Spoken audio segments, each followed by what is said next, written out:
দুর্নীতি মামলায় অভিযুক্ত বেনজির আহমেদকে সংযুক্ত আরব আমিরাত পুলিশ কর্তৃক গ্রেফতার করা হয়েছে। আমি এই মহান সংসদের মাধ্যমে সমগ্র জাতিকে জানাচ্ছি যে গত 12 জুন 2026 তারিখে সংযুক্ত আরব আমিরাতের স্বরাষ্ট্র মন্ত্রণালয়ের directorate general of federal criminal police national central bureau NCB Abu Dhabi হতে প্রেরিত একটি ইমেইলের মাধ্যমে বাংলাদেশ সরকারকে জানানো হয়েছে যে দুর্নীতি মামলায় অভিযুক্ত বেনজির আহমেদকে সংযুক্ত আরব আমিরাত পুলিশ কর্তৃক গ্রেফতার করা হয়েছে এবং তিনি বর্তমানে সেখানে আটক আছেন। মাননীয় স্পিকার, আমি এই মহান সংসদকে আরও অবহিত করছি যে এনসিবি আবুধাবি জানিয়েছে যে UAE federal law number 39 of 2006 অনুযায়ী গ্রেফতারের তারিখ হতে 30 দিনের মধ্যে কূটনৈতিক চ্যানেলের মাধ্যমে আনুষ্ঠানিক এক্সট্রাডিশন রিকোয়েস্ট প্রেরণ করতে হবে।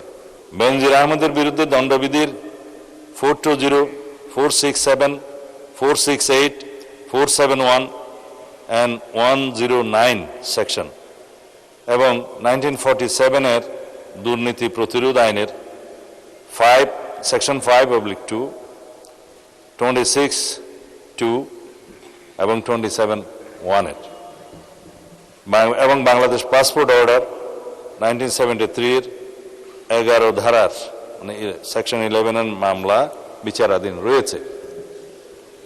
উক্ত বিষয়ে এনসিবি ঢাকা ইন্টারপোল চ্যানেলের মাধ্যমে রেড নোটিশ প্রকাশ, আন্তর্জাতিক সমন্বয়, বিদেশি কর্তৃপক্ষের সাথে যোগাযোগ এবং গ্রেফতার পরবর্তী ফলো আপ কার্যক্রম সম্পন্ন করেছে।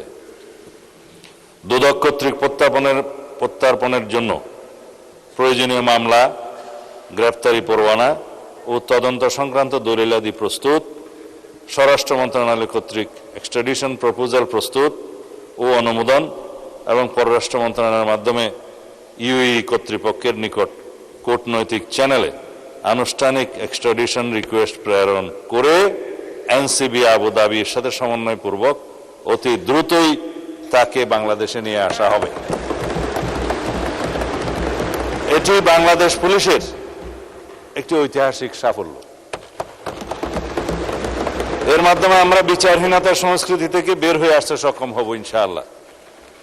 পাশাপাশি এর মাধ্যমে আমরা জাতিকে আশ্বস্ত করতে চাই যে অপরাধী যত শক্তিশালী হোক না কেন, আইনের ঊর্ধ্বে কেউ নয়।